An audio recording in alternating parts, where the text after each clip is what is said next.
लगा के आग बहारों की बात करते हैं, जिन्होंने रात में चुन चुन के बस्तियों को लूटा, वही नसीबों के मारों की बात करते हैं। दोस्तों नमस्कार, माय नेशन न्यूज पर आपका स्वागत है। दोस्तों, मुख्यमंत्री योगी आदित्यनाथ ने बुधवार को विधानसभा में माना कि महाकुंभ में मौनी अमावस्या पर संगम नोज के साथ ही कुछ और स्थानों पर भी प्रेशर पॉइंट बने थे। अलग अलग क्षेत्रों में भी दिन भर दबाव बनते रहे। इस दबाव में भी 30 से 35 लोग घायल हुए थे। उनमें से 7 लोगों की मौत भी हो गई थी। सीएम योगी ने संगम नोज पर हुए हादसे का पूरा ब्यौरा भी दिया और बताया कि क्यों भगदड़ मची थी। दोहराया कि इसमें 30 लोगों की मौत हुई थी। इसमें से एक की पहचान नहीं हो सकी। उनका डीएनए सुरक्षित रख लिया गया है और अंतिम संस्कार कर दिया गया था। यह भी बताया कि घायलों में अब भी एक व्यक्ति का इलाज मेडिकल कॉलेज में चल रहा है।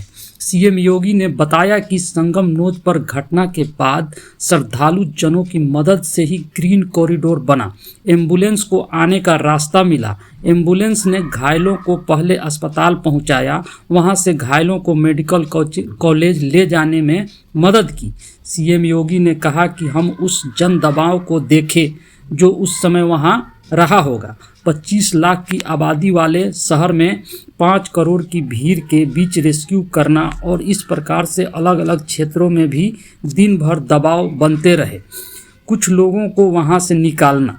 इससे भी प्रयागराज में अलग अलग स्थानों पर कुछ प्रेशर पॉइंट बने। इससे 30 से 35 लोग अन्य स्थानों पर भी घायल हुए। उन्हें भी अस्पताल पहुंचाया गया। उनमें भी 7 लोगों की मौतें हुई। सीएम योगी ने कहा कि इन सभी घटनाओं को महाकुंभ से नहीं जोड़ा जाना चाहिए। नेपाल, अलीगढ़, झारखंड की घटनाओं या प्रयागराज में सड़क हादसे में 10 लोगों की मौत को भी महाकुंभ से जोड़ दिया जा रहा है। सीएम योगी ने कहा कि सड़क हादसा चिंता का विषय है। भगदड़ में मारे गए और सड़क हादसों में मरे सभी लोगों के साथ हमारी सहानुभूति है। उनकी मौतें समाज की क्षति है। इसके लिए जागरूकता की जरूरत है। हेलमेट, सीट बेल्ट की बात होती है। कई वीआईपी भी नहीं लगाते हैं, वह लड़ने लगते हैं। इन सभी को महाकुंभ से जोड़ना, महाकुंभ से न्याय नहीं हो सकता। सीएम योगी ने कहा कि विपक्ष के नेता अनर्गल बयानबाजी कर रहे हैं। उन्होंने कहा कि विपक्ष में महाकुंभ को लेकर कई गलत तथ्य प्रस्तुत किए और इससे धन की बर्बादी तक करार दिया।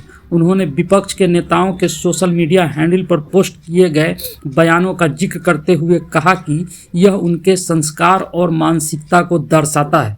सीएम योगी ने कहा कि किसी भी सभ्य समिति के लिए वह भाषा शोभा नहीं देती है।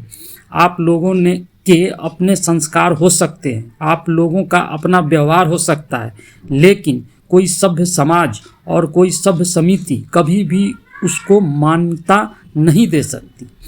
उन्होंने कहा कि महाकुंभ कोई नया आयोजन नहीं है, बल्कि यह वैदिक परंपरा से चला आ रहा है। ऋग्वेद, अथर्ववेद और श्री भगवद महापुराण में भी इसका उल्लेख है। यह आयोजन भारतीय संस्कृति की आत्मा है और इसे संकीर्ण राजनीतिक नजरिए से देखना अनुचित है। सीएम योगी ने कहा कि जैसे ही महाकुंभ का आयोजन शुरू हुआ, विपक्ष द्वारा अफवाह और दुष्प्रचार किया जाने लगा। उन्होंने कहा कि समाजवादी पार्टी के राष्ट्रीय अध्यक्ष ने महाकुंभ आयोजन के पहले इस बारे में कहना शुरू किया कि इतना पैसा और इतना विस्तार देने की आवश्यकता क्या है। उनका बयान है कि हमारी सरकार से अपील है कि बहुत सारे बुजुर्ग जो 65 से 70 साल के ऊपर के हैं, स्नान नहीं कर पाए हैं। उसके बाद फिर उनके बयान आए।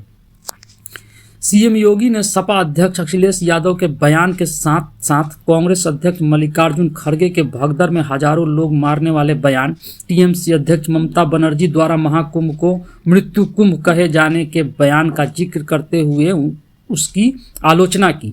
सीएम योगी ने कहा कि जया बच्चन कहती है कि शवों को गंगा में बहा दिया गया। लालू यादव कहते हैं फालतू है महाकुंभ।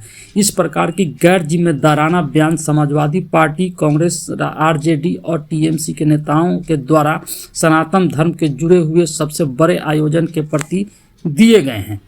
दोस्तों, खबरों में से चुनकर सबसे रोचक व उपयोगी खबर आपके लिए लाता हूं। इसलिए माय नेशन को चैनल को सब्सक्राइब करें, वीडियो को लाइक करें और ज़्यादा से ज़्यादा सोशल मीडिया पर शेयर करें। बहुत बहुत धन्यवाद, बहुत बहुत धन्यवाद।